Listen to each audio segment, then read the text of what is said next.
warahmatullahi wabarakatuh. Kami dari kelompok 5 ingin mempresentasikan hasil kerja kelompok kami yang berjudul Pola Dakwah Nabi Muhammad di Madinah. Berikut penjelasannya. Nah, di sini pertama kami akan menjelaskan tentang cara dakwah Nabi Muhammad ke kota Madinah. Madinah sebelum datangnya Islam dikenal sebagai nama Yasrib. Yasrib dikenal sebagai salah satu pusat pertanian dikarenakan tanah yang mereka duduki adalah salah satu tanah yang tersubur di Jazirah Arab. Nah, jarak antara kota Madinah dan Mekah sendiri itu berkisar antara 425 km. Kemudian, interaksi awal Nabi Muhammad dengan masyarakat Yasrib yaitu terjadi dengan bangsa Arab yang ada di Yasrib, yaitu suku Aus dan Khazraj. Mereka bergantian mendatangi Mekah dengan tujuan utama meminta bantuan kepada kaum Quraisy terkait perselisihan di antara keduanya.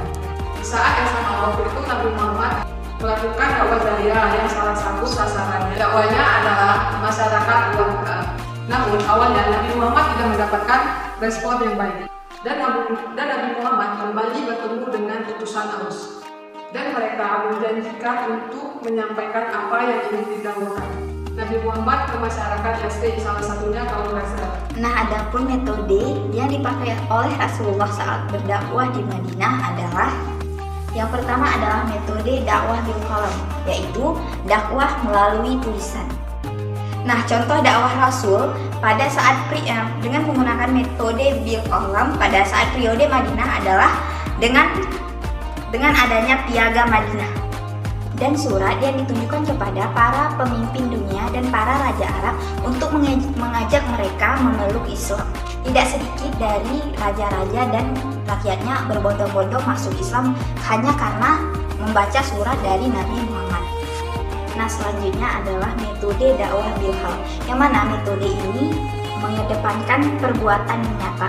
Pada saat pertama kali Nabi Muhammad tiba di Madinah, Nabi mencontohkan metode bil qalam dengan mendirikan sebuah masjid yang bernama Masjid Quba dan mempersatukan kaum Ansor dan kaum Muhajirin dalam ikatan ukhuwah Islamnya.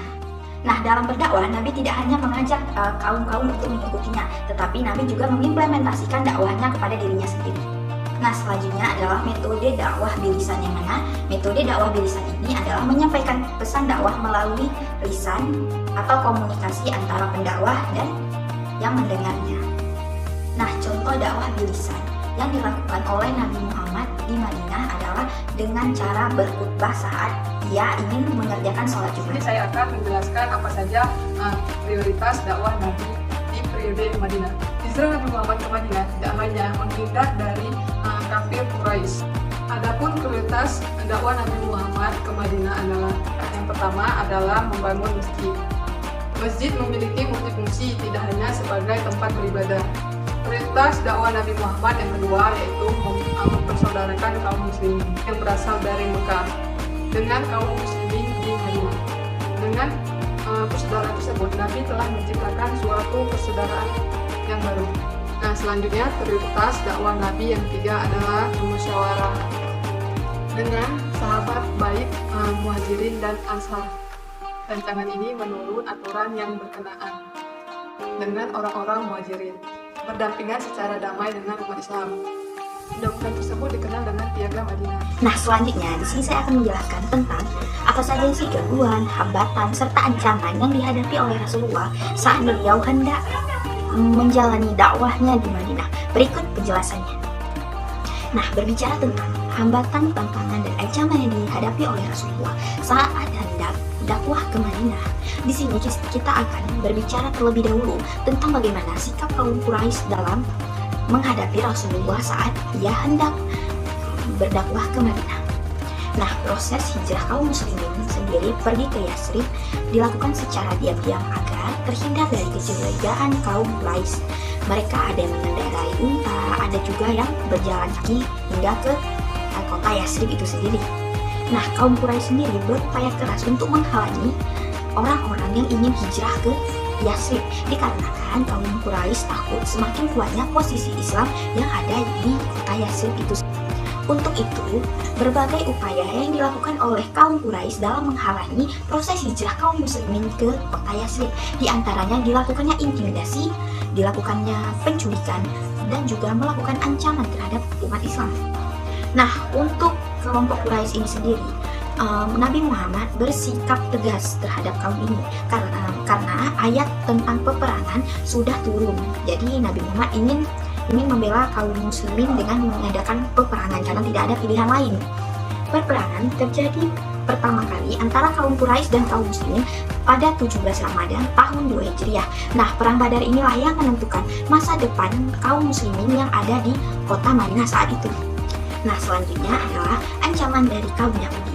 Saat awal hijrah ke Yasrib, kaum Yahudi sangat senang hati menerima kaum muslimin dan Nabi Muhammad saat tiba di Madinah. Nah, mereka, kaum Yahudi dan kaum muslimin, dapat bersahabat dengan baik dan dapat menjalani hubungan yang sangat berkeluargaan di antara keduanya.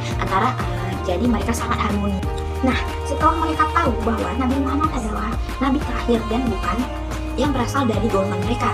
Golongan mereka adalah Bani Israel, sebagaimana yang telah tertulis pada kitab Taurat.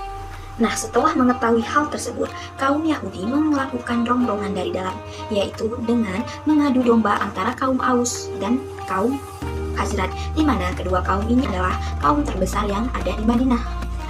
Selanjutnya adalah ancaman dari kaum munafik. Nah, kaum munafik di sini adalah mereka sekelompok orang yang mengaku beriman terhadap Allah dan Rasulnya, tetapi mereka secara diam-diam melakukan tipu daya terhadap kaum muslimin dengan cara menghasut dan memprovokasi mereka di antara kaum muslimin. Nah, selanjutnya adalah perang Uhud. Perang Uhud adalah perang yang terjadi karena kaum Quraisy ingin membalas dendam akibat kekalahan mereka. Perang Uhud itu terjadi di atas bukit Uhud, tempat pertemuan kaum Quraisy dan kaum muslimin. Nah, namun sayangnya perang Uhud ini dimenangkan oleh kaum Quraisy. Selanjutnya adalah perang Khandaq atau Ahzab. Perang Khandaq ini terjadi pada bulan Syawal, bertepatan pada tahun 5 Hijriah. Nah, pada peperangan kali ini dimenangkan oleh kaum muslimin dikarenakan kaum muslimin bersembunyi di belakang parit yang telah dibuatnya tadi yang bernama parit Khandaq. Nah, mengapa perang ini juga disebut dengan perang Ahzab? Dikarenakan kaum Quraisy bersekutu dengan penduduk lain yang berada di sekitaran kota Mekah tersebut. Sekian presentasi dari kami. Apabila ada kesalahan kata kami mohon Dimaafkan. Assalamualaikum warahmatullahi wabarakatuh.